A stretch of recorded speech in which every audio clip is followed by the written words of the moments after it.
시작하겠습니다. 자, 안녕하세요. 예, 1년 만에 뵙네요. 1년 만에. 아유, 새해 복 많이 받으시고.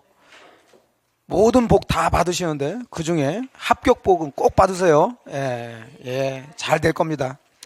오늘 굉장히 좀 추운데, 지난번에는 제가 갑자기 또 이제 친척분이 좀 상을 당해서 좀 멀리 가야 되는 바람에 어쩔 수 없이 좀 휴강을 했습니다. 그래서 오늘 좀 마무리를 좀 하고요.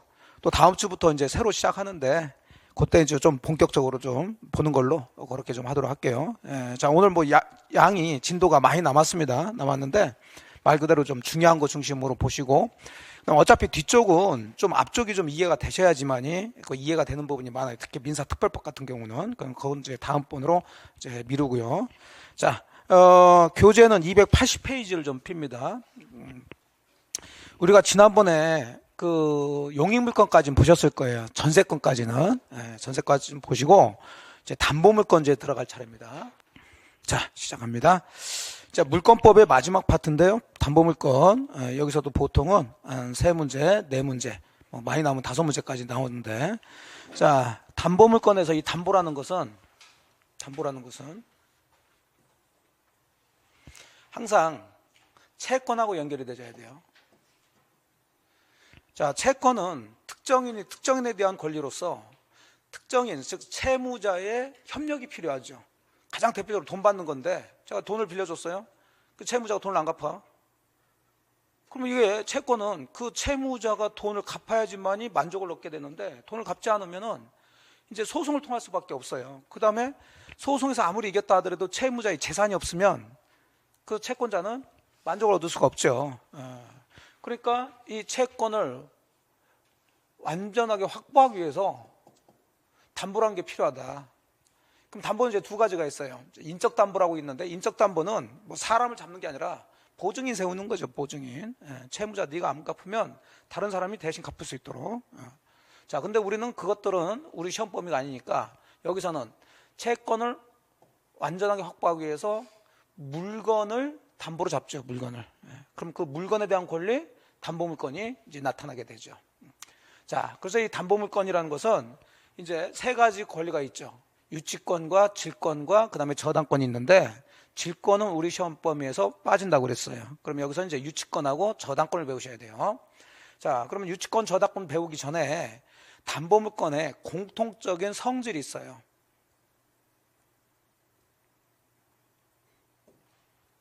281페이지에 담보물건의 통유성이라고 나오는데 참 어렵게 쓰죠.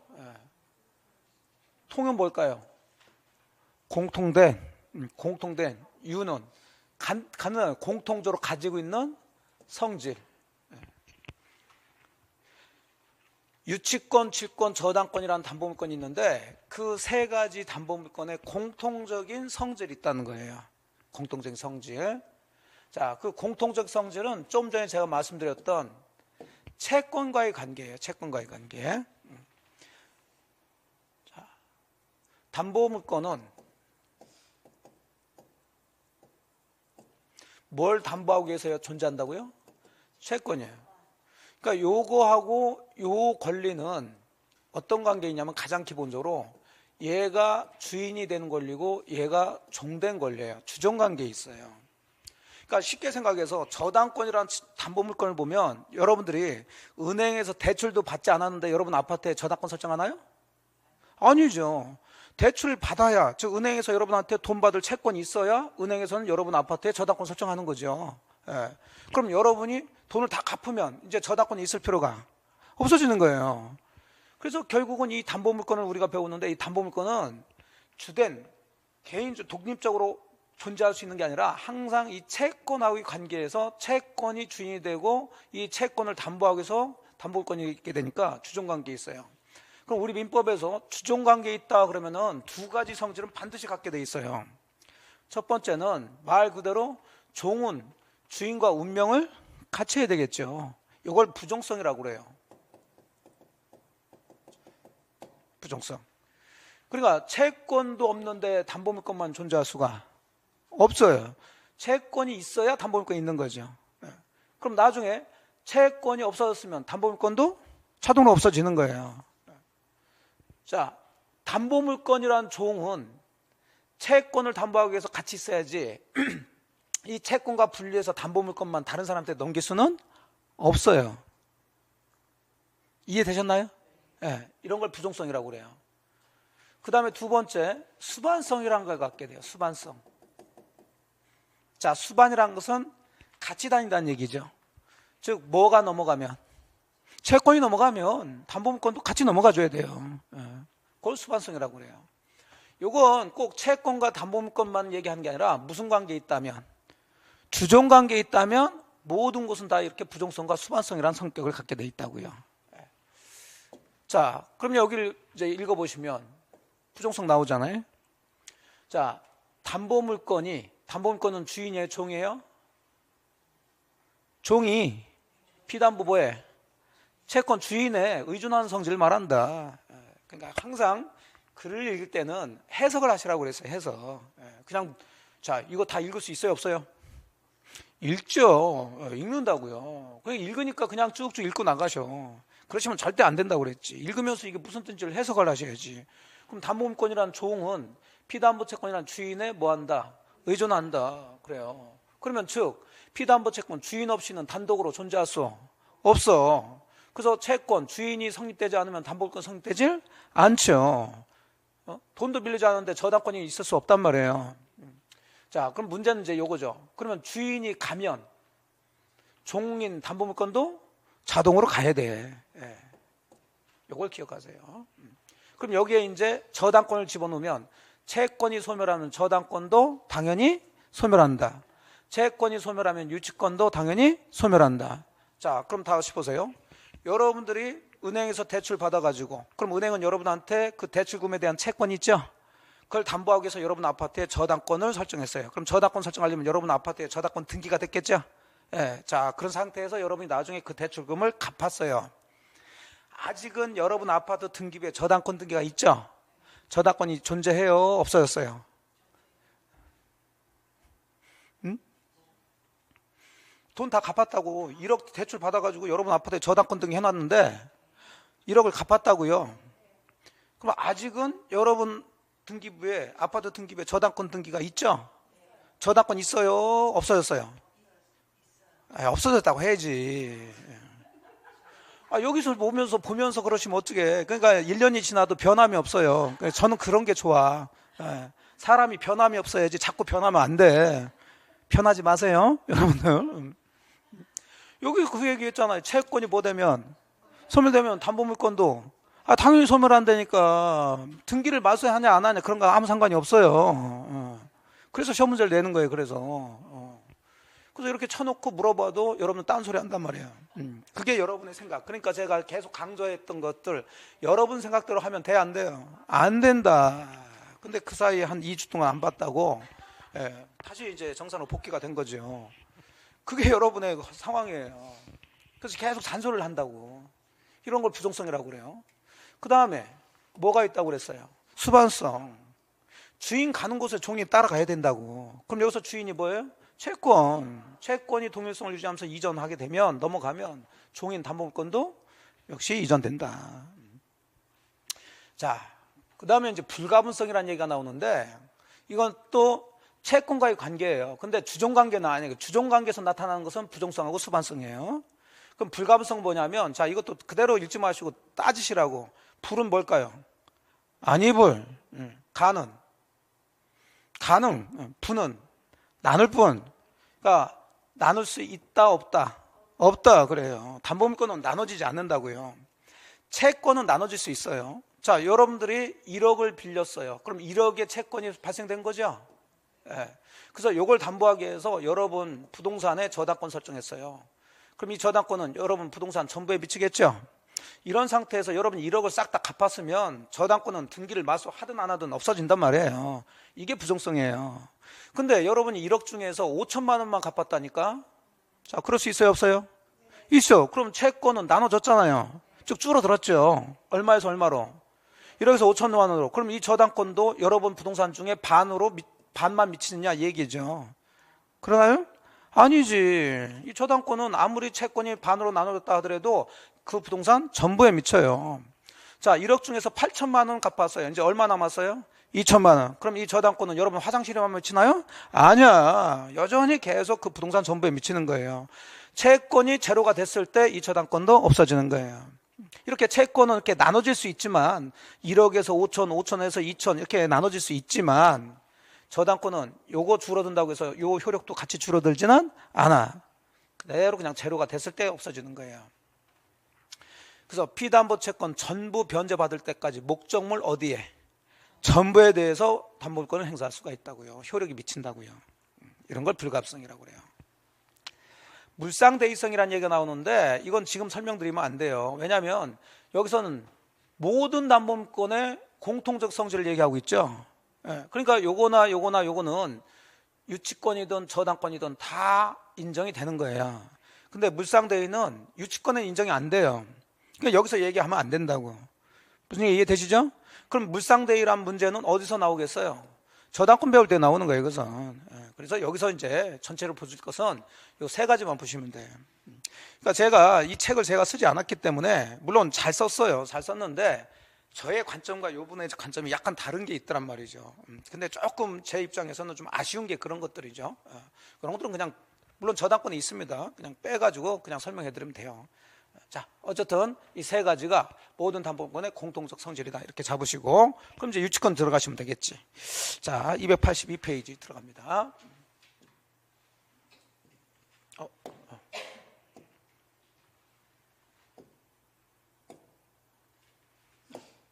자, 282페이지. 죄송합니다.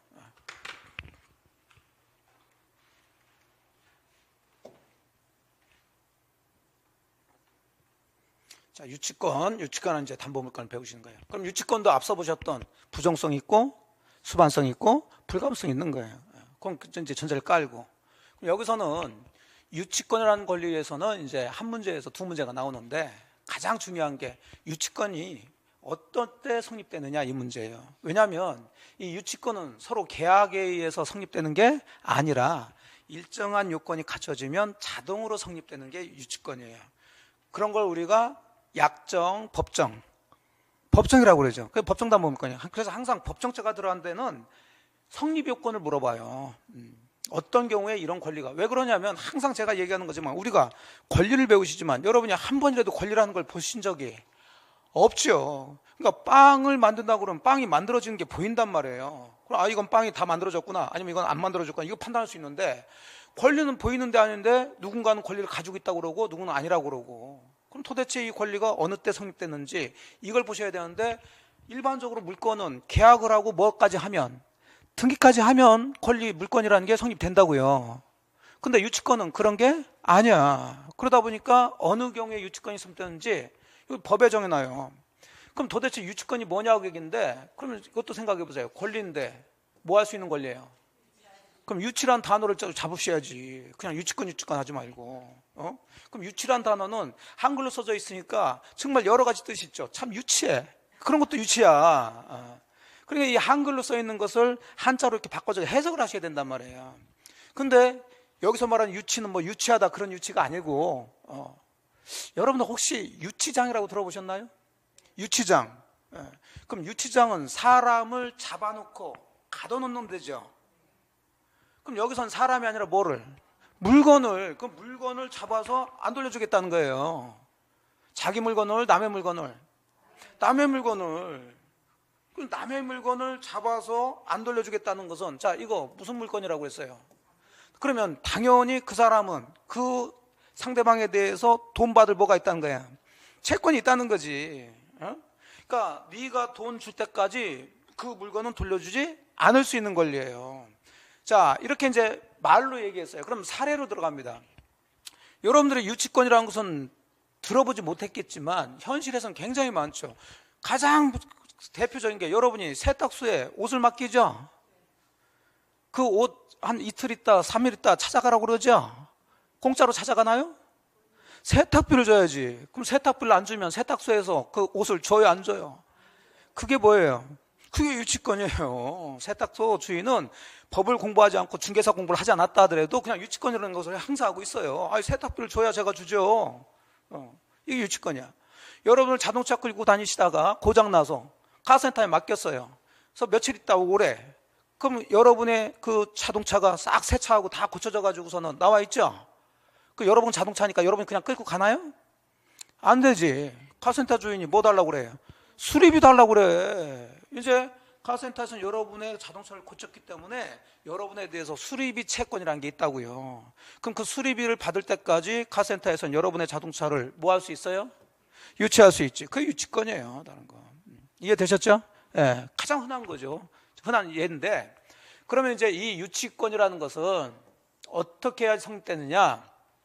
사실 의에 나와 있어요. 자, 유치권은 유치권자가 그 어떤 물건을 뭐 할 수 있는 권리인데, 유치할 수 있는 권리인데, 그 물건은 유치권자 지 물건이겠어요? 남의 물건이 돼요. 남의 물건이지. 그럼 뒤집으면 자기 물건에 대해서는 유치권이라는 게 성립될 수가 없다는 얘기가 되는 거죠. 자, 그러면 유치를 한다는 것은 남의 물건을 잡아둔다는 얘기죠. 잡아두려면 뭘 해야 돼요? 점유를 해야지. 이게 요건이에요. 그 다음에 이것도 담보물건이니까 그럼 이 남의 물건을 잡아서 점유해가지고 유치하는 사람은, 자, 그 채무자한테 받을 돈, 쉽게 해서 채권이 있겠죠. 여기서 포인트가 나와요. 자, 유치권자가 받을 채권은 무슨 뭐 대출 받아서 어쩌고저쩌고 그런 거 아니에요. 그게 가장 중요한데 그 물건에 관해서 생긴 채권이에요. 유가증권은 보지 마세요. 유가증권은 우리 시험에 가면 상관이 없으니까. 자, 채권은 뭐에 관해서 생긴 채권이어야 된다고요? 그 물건에 관해서 생긴 채권이어야 돼요. 이 물건과 지가 지금 뭐하고 있는, 점유하고 있는 타인의 물건, 여기서부터 나오는 거라고요. 자, 제가 아까 얘기했어요. 자동차 카센터 주인이 여러분의 자동차를 뭐하고 있나요? 점유하고 있죠. 왜 점유하고 있어? 그 자동차로부터 나온 수리비를 안 주니까 점유하고 있는 거 아니야. 됐죠? 네. 그 다음에 그 채권은 당연히 어디에 있어야 돼요? 변제기. 줘야 되는데 안 주고 있더라고. 그럼 자동으로 이 물건을 점유하고 있는 사람은 그 변제 받을 때까지 그 물건을 뭐 할 수 있나? 유치할 수 있는 권리가 생긴다고요. 그럼 여기서 이제 유치권이 성립되는 요건이 나타났죠. 첫째, 유치권의 목적물은 지 물건이어야 돼? 타인 물건이어야 돼? 타인 물건. 그럼 유치하려면 유치권자는 타인 물건을 뭐 하고 있어야 돼? 점유하고 있어야 되고. 자, 그럼 당연히 유치권자는 받을 돈, 채권이 있어야 되겠죠? 그 채권은 돈 빌려주고 안 갚는다고 해서 유치권 행사할 수는 없어요. 그 물건에 관해서 생긴 채권이어야 된다고. 그 채권은 뭐에 있어야 된다? 변제기에 있어야 된다. 법정 담보 물건이니까 이렇게 법에 정해놨다고요. 여기까지 이해되셨죠? 네. 자, 그러면 이제 뭐 법정 담보 물건이라는 거 다 얘기했으니까, 뭐 다 얘기, 부정성 수만 다 했죠. 쭉쭉 넘어갑니다. 어이구, 뭐 열심히 하셨네. 네.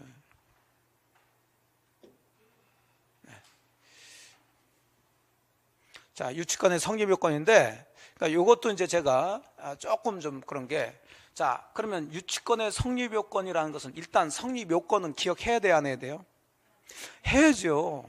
그럼 성립 요건을 기억하려면은 우리가 아까 보셨던 그 순서대로 설명을 하는 게 좋아요. 일단은 누구 물건이어야 돼?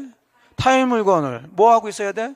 점유하고 있어야 되고, 그 다음에 그 물건에 대해서 나온 채권이 있어야 되고, 변제기가 있어야 되지. 이런 식으로 들어가야 그걸 가지고서 이제 검토해가지고 이게 점유가 무슨 점유냐 뭐냐 이렇게 따지는 거예요. 근데 이 여기 교재는 이제 막 이렇게 막 틀어놨단 말이에요. 그러니까 사실은 공부하시면서 그냥 생 어거지로 외워야 돼 이게. 근데 어쩔 수 없어. 이 순서대로 했기 때문에 저도 그냥 순서를 설명해 드릴 거예요. 다만 여러분 생각에는 이 유치권은 기본적으로 자기 물건, 남의 물건, 남의 물건을 뭐 하고 있어야 된다? 점유하고 있어야 되고, 그 다음에 그 사람이 받을 채권은 그 물건에 관해서 생긴 채권이어야 되고, 그 채권이 변제기에 있어야 된다. 이렇게 생각하시라고. 그 다음에 이제 하나가 더 있어요. 하나가 더 있는데 이제 순서대로 들어갑니다. 자, 그럼 들어가시다. 유치권의 목적물이 이거예요. 무슨 물건이어야 된다? 타인 물건이어야 돼. 물론 목적물은 동사이든 부동사이든 뭐 상관없어요. 이미 물건이라고 그랬으니까. 타인 물건이어야 돼요. 그럼 여기서 말하는 이제 문제가 나오는 것은 요거예요, 요거. 타인. 그러면 이 타인은 꼭 채무자에 되냐? 즉 채무자 물건만 유치권의 목적물이 될 수 있냐? 채무자 아닌 사람의 물건도 유치권의 목적물이 될 수 있냐 이 얘기죠. 자, 그러면 그대로 읽으세요. 뭐라고 돼 있어요? 그러면 여기는 채무자만 해당될까요? 채무자 아닌 사람의 물건도 해당될 수 있을까요? 아닌 사람도 그렇죠. 유치권자 아닌 사람을 다 타인이라고 그러죠. 만일에 이게 채무자에 한한다면 여기다 채무자의 물건으로 썼어야 되겠지. 예, 법은 그대로 그냥 하는 거예요. 그래서 그 목적물은 채무자 소유뿐만 아니라 제3자의 소유에 속하는 것이라도 상관이 없어요. 그냥 여기에 반드시 채무자 물건이어야 된다 그러면 틀린 점이 되는 거고, 요것과 관련된 대표적인 판례가 요건데, 자, 수급인 어쩌고 저쩌고 잘 모르는 얘기가 나왔어. 그러면 여기서 수급인은 그대로 그냥 몰라도 풀어요. 유치권을 가질 수 있냐 없냐가 문제가 되는 거죠. 근데 결론은 이미 나왔어요. 유치권을 가질 수 없다. 그럼 여기서 왜 수급인이 유치권을 가질 수 없는지, 즉 수급인, 이 수급인에 대해서는 유치권이 성립되지 않는지를 찾아보시라고. 그러면 찾는 것은 이 문장만 볼 게 아니라 요것과 관련된 거예요. 요것과.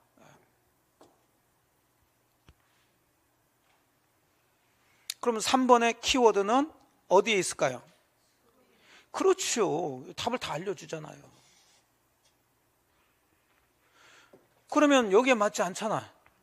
유치권이 그래서 여기에는 이걸 그대로 집어넣는 게 좋단 말이에요. 그냥 유치권의 목적물 잃어버리면 다시 또 공부를 해야 되니까 아예 여기다가 뭐 누구의 물건일 것, 타인의 물건일 것 이렇게 해놓고 들어가줘야 아예 그냥 정리가 된다니까. 무슨 얘기인지 이해되셨어요? 예. 근데 이제 이런 식으로 쓰는 것은 이제 대학교재들이 이렇게 써요.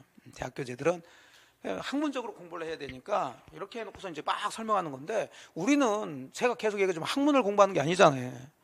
빨리 잘 정리해가지고 그걸 가지고 직접적으로 찾아 들어가줘야 돼요. 그러려면 아예 여기다가 유치권이 성립되려면 일단 누구 물건이어야 된다? 타인 물건. 그럼 이 타인은 제3자라도 된다. 자, 하면서 타인 물건이니까 수급인이 자기 소유의 물건에는 유치권을 가질 수 없다 이렇게 나와줘야지. 그럼 정리가 되는 거예요. 그럼 이 문장에서는 이제 여길 바꿔놓겠지. 이거 쭉 써주고 유치권 가질 수 있냐 없냐 이렇게 들어간단 말이에요. 그럼 여러분의 포인트는 이걸 봐야 되는 거예요. 이해됐죠? 예. 자, 그러면 이제 타인 물건과 관련된 것은 이제 여기서 끝났어요. 그럼 괄호 2번은 이제 뭘 얘기하려고 그러냐? 채권에 관한 거예요, 사실은. 그러니까 이것도 결론관계, 그러면 우리가 이게 그냥 생어거지란 말이에요. 이게 이런 게 좀 아쉬워요. 그냥 조금 신경 쓰면 여기다가 그냥 그 뭐에 관해서, 물건에 관해서 생긴 채권일 것 이렇게 쓰면 돼요. 그러면 여기서 나온 판례들은 전부 다 유치권이 성립될 수 있는 채권이냐 없는 채권이냐 이게 문제가 된다는 거지. 뭔 얘기인지 이해되셨어요? 예. 그래야 직접적으로 정리되지. 여러분이 책을 여기서 공부하시는데 결론관계 해놓고서 뭐 결론관계 뭔지 또 이렇게 들어가게 되면 목차하고 내용이 연결이 돼야 되는데, 물론 저희들 같은 사람들은 연결이 돼요. 왜? 저희들이 어차피 공부를 했으니까. 근데 여러분처럼 처음 공부하시거나 법을 전공하지 않으신 분들은 이걸 보시고 요 내용들이 딱 떠오르지가 않는다니까. 그러니까 아예 그냥 여기다가는 채권에 관한 건데 그 채권은 뭐에 관해서? 물건에 관한 채권이어야 된다. 그래서 이 채권은 물건과 밀접한 관련이 있어야 된다는 얘기예요. 그래서 결론관계라 하는 거예요. 뭐와 뭐의 결론관계를 얘기하는 거예요? 물건과 채권과의 결론관계. 결론관계 밀접한 관련이죠. 자, 그래서 유치권이 성립되려면 그 유치권자는 채권을 가지고 있다고 다 유치권을 행사할 수 있는 것이 아니라 그 채권은 뭐로부터 나와야 돼요? 물건에 관해서 나온 채권이어야 된다고요. 그걸 다른 말로 결론관계를 한다고. 그럼 여기서 시험 문제가 이제 이거 독립적으로도 내는데, 그러면 어떤 채권은 유치권이 성립되고 어떤 채권이 유치권이 성립되지 않느냐. 자, 이게 이제 구별을 하시라는 거겠지. 자, 그래서 채권이 목적물 자체로부터 발생한 경우에서 예를 들어서 여기에 이제 비용상환청권이라는 게 있어요. 우리 시험에 가장 이제 뭐 일반적으로 나오는 거. 자, 수리비라든지 아니면 뭐 개량한 뭐 유익비 같은 것들, 필요비 같은 것들, 이런 것들을 이제 비용상환청권이라고 그래요. 그러면 이 비용상환청권은 당연히 필요비나 유익비를 얘기하는 거니까 이 목적물을 유지하기 위해서, 이 목적물을 개량하기 위해서 들어간 비용이라는 거죠. 예, 그래서 요 비용 4만천건을 받기 위해서, 확보하기 위해서 유치권 행사할 수가 있어요. 가장 대표적으로 임차인의 그러니까 이건 앞뒤가 다 이제 배워줘야 된다고. 그 다음에 손해배상청권은 둘이 나올 수가 있는데, 자, 이것도 굉장히 쉬워요. 그 물건으로부터 나온 손해배상청권이니까 그 물건을 유치권 행사하면서 잡아놓을 수 있습니다. 그 다음에 가장 일반적인 게 이 공사대금 채권이죠. 공사대금 채권. 또는 좀 전에 예를 들었던 무슨 채권? 수리비 채권. 자, 이런 것들을 가지고 이런 것들을 받아야 되는데 안 준다. 그러면 그 물건을 자기 채권자가 유치해서 나도 그러면 네가 이 돈 줄 때까지 못 돌려준다. 이렇게 할 수 있다고요. 근데 이건 그냥 가볍게 보세요. 왜냐하면 제가 계속 얘기하지만 우리 민법은 뭐 중에 하나? 둘 중에 하나예요. 흑백 논리예요. 그러면 되는 것과 안 되는 걸 다 공부해 놓고서 섞여가지고 못 골라내면 그럼 뭐 공부 하나만 하지. 그럼 차라리 한쪽을 잡으라고 그랬어요. 그러면 시험에 자주 나오는 걸 잡으셔야 되겠지. 성립되는 것보다는 성립되지 않는 것을 시험에 주로 내요. 이쪽에서는.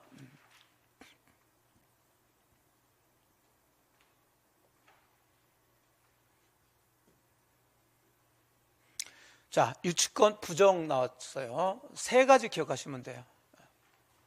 세 가지. 이쪽에 정리되는 핵심 정리로 들어가 봅시다. 유치권 인정되지 않는 거. 자, 임차 반환 청구? 보증금. 임대차가 끝났는데 그럼 임대인은 보증금을 내줘야 되죠? 그럼 임차인은 보증금 달라는 채권이 발생되죠? 그럼 보증금 안 내줬다고 임차인은 그 목적물에 대해서 유치권 행사할 수 있느냐? 할 수가 없어요. 왜? 그 보증금은 그 물건 자체에 대해서 나온 게 아니라 임대차 계약에서 나온 거기 때문에 그래요. 이해가 안 되시죠? 그러니까 이해하려고 하지 마세요. 이해 안 되면 외우시면 돼. 아주 간단한 얘기예요. 그래서 이게 어렵단 말이에요. 이게 이 채권이. 그래서 자꾸 이걸 내는데 일단은 임차 보증금 반환 채권은 유치권 행사할 수 있는 채권이다. 행사할 수 없다. 행사할 수 없어요. 또 권리금 반환을 약정해서 자 권리금 주겠다라고 임대차 하면서 임대인이 나갈 때 권리금 주겠다고 약정했는데 권리금을 안 주더란 말이죠. 그렇다고 그 임차인이 그 물건에 대해서 유치권 행사할 수는 없어요. 여기 써 있잖아요. 뭐로 해서 발생한 거예요, 이것은? 약정에 의해서. 그럼 유치권이 성되려면 약정에 의해서 그 물건에 대해서 그 물건으로부터 나온 거예요. 자, 자동차를 고쳐달라고 계약은 했죠. 하지만 그 계약에서 자동차 비용이 얼마인지 이건 나오지 않았다니까. 자동차만 그냥 고쳐달라고 계약을 하고 그 사람들이 카센터 주인이 자동차를 고쳤기 때문에 수리비가 나온 거지. 이해하지 마세요. 괜찮아. 그냥 외우세요. 이쪽은. 이해 안 해도 돼요. 몇 번씩 말씀드리지만 여러분들이 이해한다는 것은 불가능하다 생각하시면 돼요. 이해할 수 있는 것도 있지만 이해가 안 되는 것들은 이해하지 마시고 그냥 외우시라니까. 그렇게 공부하시라니까. 제가 오늘 또 어제도 설명하고 그랬는데 그 이해 안 되신 분들은 거기서 이렇게 막 고민하고 그러시는데 고민할 거 아무것도 없어요. 그리고 그렇게 생각하시라니까. 여러분들은 민법만 하더라도 민법을 다 이해하고서 시험장에는 못 들어간다. 아예 인정을 하시라니까. 그 원시적 불능이라고 그래요. 그런 것은 원시적 불능. 원시적 불능 아시죠 이제. 그걸 인정하고서 공부를 하셔야지. 그걸 인정 안 하니까 그냥 골쌤하고 내가 이해를 못해서 이해 안 해더라도 이해되는 건 되는 줄 하지만 민법이 그렇게 쉬운 것만 있는 것이 아니니까. 이해 안 되면 제가 외우게 만들어 드릴 테니까. 그 다음에 매매대금. 다 이거 계약에서 나오는 거기 때문에 안 되는 거예요. 자, 요 세 가지 가지고서 이제 유치권 인정되지 않는 거 들어가면 돼요. 자, 반환 청구? 권리금, 임차, 보증금, 그 다음에 매매대금. 이건 유치권이 인정되는 거예요? 안 되는 거예요? 안 되는 거지. 그냥 외우기만 하지 말고 이게 어디에 해당되는지를 잡아야죠. 그러면 이것은 그냥 연상을 해보시고요. 연상을. 자, 연상을. 다들 사랑들 해보셨지? 했으니까 결혼도 하시고 다 했지. 그 사랑 중에서는 뭐가 있어? 첫사랑이 있어. 첫사랑. 아련하지 않나요? 전 첫사랑이 언제쯤 했을까? 저는 중학교 때 했어. 중학교 때. 그럼 항상 첫사랑은 뭐예요? 유치하잖아. 유치하지만 유치하면서 좀 풋풋하죠. 그 첫사랑은 이루어지지 않아. 그래, 이루어지지가 않아. 첫사랑은 유치하면서 성립되질 않죠. 그래서 지금 사는 사람은 첫사랑이 아니요, 제가. 그러면 첫사랑인데 유치한데 그 첫사랑은 이루어지지 않아? 이루어지지 않아. 그럼 항상 이게 굉장히 중요하다고, 이게. 그래서 첫사랑의 이름은 제가 지금도 기억하고 있다고요. 첫사랑 이름은 권씨야. 이름도 이뻐, 봄이야. 근데 그렇죠, 이름을 바꿔가지고 권봄에. 그렇지. 그래서 첫사랑 이름 하나 기억하자. 자, 저의 첫사랑의 이름은 누구예요? 권봄이에요. 권봄에. 이루어졌어, 안 이루어졌어? 안 이루어졌어요. 유치하게 이루어지지 않았어요. 권은 뭐예요? 권리금, 보는, 보증금, 매는, 매자 나오면 돼. 여기 매자, 하여간 매자 나오면. 자, 이해되셨죠? 이건 이해해야 되는 게 아니라 외우신 거야. 그러면 손해배상 채권이 나오는데, 손해배상 채권은 쉬워요. 앞에 물건이 나오면 성립되는 거고, 사람 때문에 손해배상 채권이 나왔다 그러면 사람을 유치할 수는 없잖아요. 그러니까 이건 유치권 성립되지 않는 거예요. 그럼 앞에 지금 누구 때문에? 임대인 때문에 손해배상 채권이 나왔죠? 이게 물건이 사람이에요. 사람이니까 이걸 가지고 유치권 행사할 수가 없어. 근데 여기에 목적물에 대해서 이렇게 나왔으면 됐는 거예요. 그래. 이해되셨죠? 그거 구별하시면 돼요. 우리는 구별하라는 얘기지 알으란 얘기가 아니라니까요. 그러니까 자꾸 알려고 하지 마셔.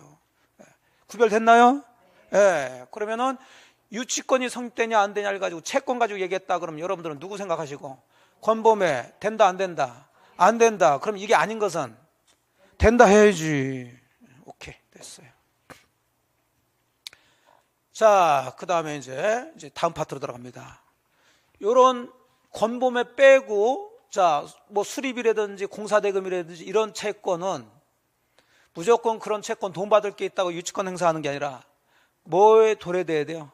변제기. 그래요. 갚을 때가 됐을 때 갚아야 되는데 안 갚으니까 나도 그럼 이 물건 안 돌려주겠다, 그 얘기죠. 그럼 여기서는 시험에 나오는 게 하나밖에 없는데 아직은 여러분들이 그걸 볼 수 있는 때가 아니에요. 유익비에 대한 건데 그건 나중에 유익비를 설명하고 들어가줘야 돼요. 그 다음에 이제 포인트가 요거죠. 그러면 여기도 뭐 열심히 하셨는데, 자, 그 물건을 뭐 하고 있어야 돼요? 점유하고 있어야 돼. 그러니까 여기 나왔네요. 어떤 점유해야 돼? 적법한 점유해야 돼요. 그럼 여기는 두 가지를 얘기하는 거예요. 점유에 대한 얘기하고 적법이란 거하고 이제 두 가지를 얘기하는 거예요. 그럼 여기서 이 점유는 직접 점유, 간접 점유 다 포함되느냐? 즉 간접 점유로도 유치권 행사할 수 있냐 없냐, 그 문제예요. 그럼 여러분들이 점유권 배울 때 간접 점유는 점유라고 그랬어요? 점유가 아니라고 그랬어요? 그럼 여기서도 그냥 점유라고 그랬으니까 그럼 간접 점유로도 유치권 행사할 수 있다라고 나와야죠. 그냥 점유라고 그랬으니까. 그냥 있는 대로만 해석하셔요. 일단은 타인 그랬으면 그 타인은 유치권자 아닌 사람을 얘기하는 거지 꼭 채무자만 얘기하는 것이 아니다. 그래요. 그렇게 하면 쉬워져요. 자, 그래서 유치권의 성립 요건이나 전속력 유치권의 점유는 직접 점유든 간접 점유든 관계가 없다. 일단 여기까지 보세요. 간접 점유로도 가능하단 말이에요. 근데 이 점유는 유치권이 성립할 때도 있어야 되지만 유치라는 의미는 잡아놓고 돌려주지 않겠다는 얘기죠. 그럼 계속 유치권자는 남의 물건을 뭐하고 있어야 돼요? 점유를 하고 있어야 돼요. 따라서 점유를 해서 유치권이 성립됐다 하더라도 나중에 그 점유를 뭐 했다면, 상실했다면 이건 유치하는 게 아니잖아요. 그래서 이것은 유치권이 자동으로 소멸되는 거예요. 이것은. 되셨죠? 네. 그 다음에 이 점유는 어떤 점유해야 된다? 적법한 점유해야 돼요. 그럼 이쪽에서 시험 문제 나오는 것은 입증 책임 문제가 나와요. 그럼 이것도 제가 점유를 잘 정리해 놓으시라고 그랬어. 점유권 파트에서는 문제는 한 문제 나오지만 다른 권리를 배우실 때 이게 도움이 된다고 그랬죠. 자, 이런 일이 벌어진다고 봅시다. 어떤 물건이 있는데 지금 현재 을이 점유를 하고 있어요. 갑의 물건인데 을이 점유하고 있어. 얘가 점유하면서 뭐라고 그러냐면 나는 이 물건에 대해서 뭘 가지고 있다? 유치권 가지고 있다라고 하면서 얘한테 안 돌려주고 있는 거예요. 근데 얘는 이 사람이 점유하면서 유치권 주장하고 있는 것을 인정해, 부정해? 유치권을 인정하겠어요, 부정하겠어요? 부정하니까 싸움이 일어나고 그러니까 판례가 나오는 거지. 똑같은 주장을 했으면 싸울 일이 없잖아요. 그럼 얘 보고 네가 이게 무슨 유치권이냐, 이건 유치권이 아니니까 빨리 돌려줘, 이렇게 하고 있단 말이죠. 그럼 이쪽에서는 유치권이 아니라고 그러고 이쪽에서는 유치권이라고 그러고, 그럼 유치권이 성립되는지 안 되는지가 이 두 사람의 쟁점이 되는 거죠. 요즘 이제 헌법재판소에 가면 쟁점을 먼저 정리를 해야 되는 거, 이게 쟁점, 다투는 점.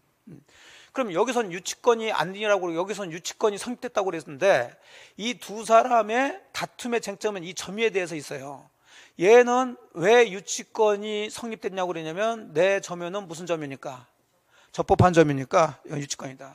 근데 얘는 왜 유치권이 부정됐냐고 그러냐면, 이 점유가 적법이니까 불법이니까? 불법 점유니까 유치권이 성립되지 않는다라고 주장하고 있다고요. 그럼 결국 두 사람의 쟁점은 이 점유가 적법인지 불법인지, 거기에 따라서 얘가 이길지 얘가 이길지 이게 나눠질겠죠. 예. 여기까지 이해되셨나요? 그러면 이 점유가 적법인지 불법인지를 누군가 증명을 해야 될 거 아니에요. 그걸 누가 증명하느냐, 이 문제지요. 자, 근데 현재 어쨌든 이 물건은 누가 점유하고 있어요? 우리 뭘 주장하고 있어요? 그러면 우리가 앞서게 배운 것처럼 물건을 점유한 사람은 적법한 점유로 뭘 받아? 추정받는 다 배우셨잖아. 그럼 추정받는 것을 굳이 주장하는 사람이 입증할 필요는 없고, 반대 사람이 불법 점유라는 것을 입증을 해줘야 되겠죠. 그렇게 결론이 나오는 거예요. 따라서 이제 봅시다. 자, 유치권을 뭐 하려는 자가? 배척하려는 자가, 예죠. 유치권 부정하는 사람이 그 점유가 불법 행위로 인해서 개시되었다는 것을, 자, 결론 뭘 해야 된다? 입증해야 된다. 요 중간은 잊지 마세요. 결국 적법이냐 불법이냐 가지고 얘기하는 거니까. 자, 그럼 여기까지가 이제 법에서 정해진 요건에 대해서 검토를 해본 거예요. 자, 우리 교재는 첫 번째 유치권의 목적물에 대한 얘기를 했죠. 그게 뭐 해야 된다고요? 그 타인의 물건. 그러니까 이렇게 한 단계를 거치지 말고 그냥 직접 들어가는 게 좋다니까요. 그냥 타인의 물건이어야 돼.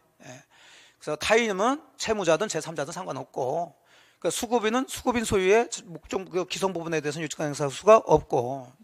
자, 그 다음에 우리 그 교재는 결령 관계에 대해. 그러니까 이게 기억이 안 난다니까요. 이게 이렇게 들어가면. 그래, 이렇게 하지 말고 이렇게 논리적으로 이렇게 들어가줘야 읽으면서 이렇게 스무스하게 들어가는 거예요. 근데 제 스타일로 한다면 타인의 물건을 뭐 한 자, 점유가 나와야지. 점유는 적법해야 되고, 간접적으로 가능하고, 그 다음에 그 뭐에서 물건에 대해서 나온 채권이어야 되고, 이걸 결령관계를 한다. 근데 유치권이 성립되지 않는 채권이 있다. 뭐 첫사랑 누구? 권범에. 안 돼, 이것은. 그럼 나머지는 대, 이렇게 들어가시면 되죠. 그 채권은 변제기가 있어야 돼요. 변제기에 대해서는 큰 문제가 없으니까. 자, 이 네 가지가 됐어요. 근데 이제 하나가 문제가 되는데, 자, 아무리 법에서 정해진 네 가지를 다 갖췄다 하더라도 당사자끼리 유치권 행사하지 않기로 합시다라고 특약을 하면, 그러면 아무리 뭐 채권 나오고 뭐 점유하고 그랬다 하더라도 유치권을 행사하지 않기로 뭘 했으면, 특약했으면 유치권 성립될 수가 없어요. 그러니까 여러분이 자동차를 카센터 맡기는데 그냥 일반적으로 카센터에서는 여러분이 수리비를 주지 않으면 여러분의 자동차를 주지 않겠죠? 유치권 성립된 거죠? 근데 만일에 여러분이 카센터 사장하고 잘하는 사람이야. 근데 급해가지고 자동차를 맡겼는데 여러분이 수리비는 당장 없는 것 같아. 그럼 얘기할 거 아니에요. 내가 좀 자동차를 빨리 끌고 다녀야 되니까 수리비를 안 주더라도 형님, 아니면 뭐 오빠, 그 자동차는 나한테 주고 나중에 받도록 하세요. 그러니까 카센터 주인이 그렇게 할게. 자, 그러면 이 카센터 주인은 여러분이 수리비를 안 주더라도 유치권을 행사하겠다는 거야, 안 하겠다는 거야? 안 하겠다고 여러분하고 지금 합의가 됐잖아요. 그럼 여러분이 수리비를 안 준다고 해서 여러분 그 카센터 주인이 유치권 행사하면서 자동차 못 주겠다 그러니까 하면 돼, 안 돼? 안 되지. 그때는 유치권이 성립되지 않는 거지. 그래서 유치권이 성립되려면 그런 특약이 있어야 돼, 없어야 돼? 없어야 돼요. 그럼 여기서는 이제 이 특약에 대한 얘기를 하는 거예요. 일단 유치권 배제 특약은, 자, 유치권이 법정 담보물권이라 하더라도 이런 특약은 할 수 있어요, 없어요? 있어요. 유효입니다. 무효다 이렇게 몇 번 나왔어요. 왜? 유치권은 법정이니까 특약으로 하면 안 되지, 이런 식으로 한다고요. 아니, 유치권 성립은 당사자의 약정으로 성립시킬 수 있어, 없어? 유치권은 없어요. 법정 담보물권이니까. 근데 유치권을 배제하는 것은 특약을 할 수 있다고. 배제하거나 포기하는 것은. 됐죠? 예. 자, 그 다음에 두 번째 유치권 배제 특약은 누가 주장할 수 있는가 그 얘기인데, 원래 특약은 상대방이 있어야 되는데 상대방이 주장하는 건 당연한데 그 밖의 사람, 제3자도 주장할 수 있냐 없냐, 이게 문제가 되는 거예요. 자, 우리 판례는 결론 나였죠. 주장할 수 있다.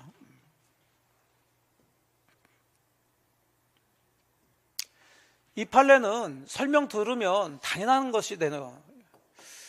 시간도 없는데 설명하지 말고 그냥 외우시라고 할까. 자, 부동산 관련해서 유치권은 가장 대표적인 게 공사대금이에요. 여러분 다니시다가 건물 어느 정도 쳐놓고서는 보니까 거기다 플래카드 걸어놓고 유치권 행사 중이라고 시뻘겋게 써가지고 하는 거 있죠. 그리고 그거 지금 뭘 못 받은 거예요? 공사대금 못 받은 거예요. 그 건물을 공사했는데 그 건물로부터 나온 공사대금을 안 주니까 그 건물을 잡아놓겠다는 얘기지. 자, 그래서 갑이라는 사람이 이미 건물을 가지고 있는데 얘 보고 수리 좀 해달라고 그랬어요. 그래서 수리비가 나올 텐데, 그러면 이 수리비도 이 건물을 수리했으니까 요거 안 주면은 요 사람은 이 건물을 유치권 행사할 수 있겠죠? 예. 그런데 요 사람하고 요 사람이 아주 친했나 봐. 형님, 제가 일단 수리는 맡기는데 수리비를 주지 않더라도 유치권 같은 거 행사하지 마세요.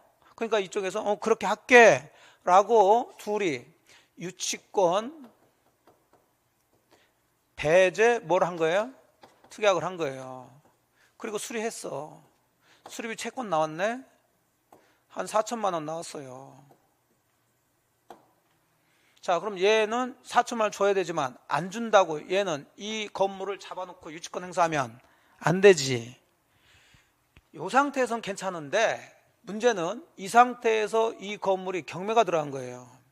이 사람이 채권자가 경매 쳐버렸어. 여기서 이제 깜짝 놀란 거지. 왜? 얘는 얘하고 굉장히 잘하는 사람이겠죠. 그래서 요거 수리해가지고 수리비 얼마 받을 게 있어? 4천만 원. 4천만 원 안 준다 하더라도 이 건물에 대해서는 유치권 행사하지 않겠다고 특약을 했죠. 그러면 이 사람은 사실은 얘를 믿은 거예요? 이 건물을 믿은 거예요? 건물 믿은 거지. 이 사람 믿어. 사람 어떻게 믿어? 물론 언젠가 주겠지. 만일에 안 준다면 이거라도 팔아서 주겠지. 아니면 뭐 여기 나중에라도 뭐 저당권 설정하거나 하면 되겠지. 이렇게 하고 했는데 이 건물이 뭐 들어가요? 경매 들어가서 만일에 병이라는 사람이 경락해 들어간다면, 자, 지금 이 사람은 그러면은 얘한테 받을 채권 4천만 원 안 주면 이 건물에 대해서 뭐 조치할 수 있는 게 있어요, 없어요? 없지. 남의 거 돼버렸으니까. 여기까지 이해되셨어요? 예. 그래서 얘는 부랴부랴 경매 절차에서 얘가 경락되기 전에 이 건물에다가 플래카드 걸고 유치권 행사한다고 이렇게 했다고요. 그걸 얘가 경락을 받았어. 그러면 얘는 자, 유치권 주장하는 상태에서 경락을 받았죠.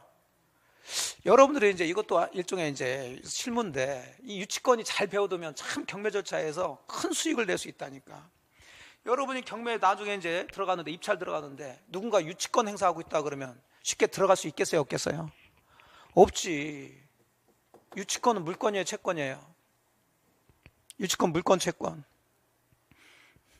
지금 우리 뭘 배우고 있어? 담보 물권 배우고 있지. 그럼 물권의 가장 기본적인 성질, 대항력이 있다. 그러면 꼭 소유자뿐만 아니라 누구한테도 주장할 수 있다야. 그럼 당연히 경락받았다가, 자, 유치권 이게 진짜라면 경락받는 사람은 이 건물을 사용할 수가 없어요. 얘가 잡아놓고 있다니까. 그러면 이걸 갚아야 돼. 그럼 경매대금보다 훨씬 더 많은 돈을 줘야지만이 그 건물을 사용할 수 있는 이런 일이 벌어지는데, 예? 그러니까 완전히 덤태기 쓴다니까요. 근데 이게 뭐가 문제가 되냐면, 경락받으려면 등기부를 보고서는 위험한 권리가 있나 없나를 파악해야 되겠죠. 이걸 권리분석이라고 한단 말이에요.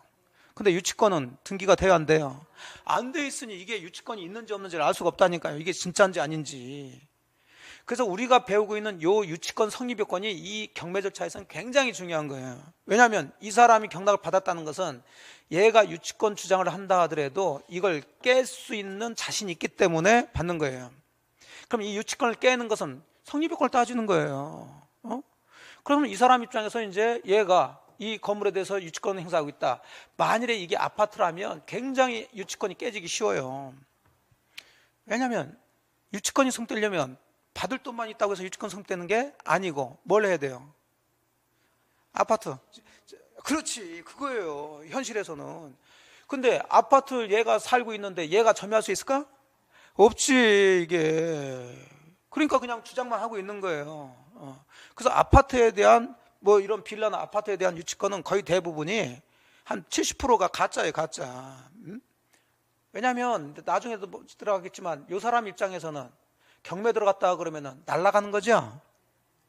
그러면 되도록이면 지켜야 되겠지. 그러면 짜고 친구하고 짜고 업자하고 짜고 뭐 한 것처럼 수리한 것처럼 해서 뭐 행사해? 유치권 행사하면 경납 받으려다가 보니까 이런 애가 있으면 안 들어온다고. 안 들어온다고. 위험하니까. 이해됐어요? 예. 네. 근데 이 유치권 주장을 깨트릴 수만 있다면 몇 번 낙찰돼 가지고 가격이 딱 떨어졌을 때 들어가 버리는 거지. 이게 만일에 뭐 5억짜리인데 유치권 주장하고 있어. 한 채권액도 써요. 그게 한 3억 정도 받을 거 있다고. 안 들어와. 아, 이거 낙찰 받아가지고 3억을 또 물어줘야 되는데. 근데 조사해 보니까 유치권이 성되지 않는 것 같아. 깨질 수 있어. 그럼 기다리지. 그럼 다른 사람은 안 들으니까 1회, 2회, 3회 유찰이 자꾸 될 거 아니에요. 그럼 5억짜리가 쭉 1억 얼마로 내려간다고. 그때 들어가 버리는 거죠. 그리고 이걸 깨버려요. 그럼 이게 없어지면 이 5억짜리를 얼마에? 1억에 받는 거야. 응? 그래서 이걸 다 해결하고 다시 5억에, 6억에 되팔면 되는 거죠. 그러니까 유치권이 이제 그 경매 절차에서는 굉장히 이제 특수물건이라 해가지고 잘하면 수익을 잘 낼 수 있는 거예요. 그러니까 요거예요. 경납 받았는데 유치권을 얘가 주장하고 있었죠? 예. 그러면 이 사람 입장에서는 조사 다 한 거야. 아, 얘하고 얘가 유치권을 행사하지 않기로 뭐 했다는 거. 특약했다는 정보를 입수한 거죠. 그래서 얘한테 들어가는 거지. 야, 너는 얘하고 아무리 수리비 안 준다 하더라도 유치권 행사하지 않기로 특약을 했으니까 이 유치권 성되지 않는다. 그러니까 얘가 뭐라고 그러냐면, 야, 그런 특약은 얘하고 했지 너하고 했냐? 그러니까 너는 그런 특약을 주장할 수가 없어. 이렇게 해서 이제 싸웠던 거지. 이해됐어요? 그럼 판례는 누가 이겼단 말이야? 얘가 이겼다는 거지. 특약 상대방 아닌 사람도 주장할 수 있다. 그래요. 유치권 배워놓으면 좋아요. 현실에서. 자, 이해됐죠? 예, 그런 걸 이제 잡아두신 거예요. 자, 그래서 유치권 성립 요건에 대해서 정리를 해봤어요. 일단 여기까지 보세요. 유치권은. 그 후에 효력 같은 것들은 그렇게 어려운 건 아니니까. 자, 그리고 이제 문제를 좀 몇 개 풀어보죠. 유치권 성립을 위한 결연관계가 인정되는 경우를 모두 고른 것은 그랬어요. 그럼 채권 고르란 얘기죠? 예, 그러면 인정되는 거, 안 되는 거. 자, 그럼 우리는 안 되는 거. 누구예요? 건포에는 안 돼. 잡아놓고 보시면 돼. 그러니까 요걸 이걸 찾아서 이거 아닌 걸 찾으라는 거예요. 그러면 읽어보면서 찾는 거지. 아, 보이네. 고르면 돼, 안 돼? 안 돼. 아, 보이네. 안 돼. 그러면 3개 중에서 2개가 안 되면 이놈이겠지. 예, 그래서 디귿이 정답이 되겠죠. 그래서 3번이 되는 거예요. 이건 뭐 어떻게 또 프린트가 좀 안 돼가지고 그냥 프린트해서 보세요. 2번 보세요. 유치권에 관한 설명으로 틀린 것은 그랬습니다. 1번 유치권이 인정되기 위한 유치권의 점유는 직접 점유 등 간접 점유 등 관계 없다. 2번 유치권자와 유치물 소유자 사이에 유치권을 포기하기로 특약을 했어요. 그럼 제3자는 그 특약의 효력을 주장할 수 없나요? 있다라고 그랬죠. 됐고 3번 유치권자는 채권 변제받기 위해서 나중에 보겠지만 유치물 경매도 칠 수 있습니다. 그 다음에 4번은 또 넘어가셔도 되고요. 5번 보시면 임차인은 임대인과의 약정에 의해서 자, 또 뭐가 보여요? 건자 보이니까 유치권 행사할 수 없다. 그렇죠. 외워두시면 좋아. 자, 그렇게 해서 이제 유치권과 관련된 문제들을 좀 정리를 해봤어요. 특히 유치권 성립요건 잘 잡으시고, 자, 그 정도에서 이제 유치권을 보시고요. 그 교재는 쭉쭉 넘어가셔서 290페이지를 펴놓으시고, 290페이지 저당권 펴놓으시고, 조금 바람 쐬시고, 그리고 나서 이제 저당권을 좀 들어가도록 할게요.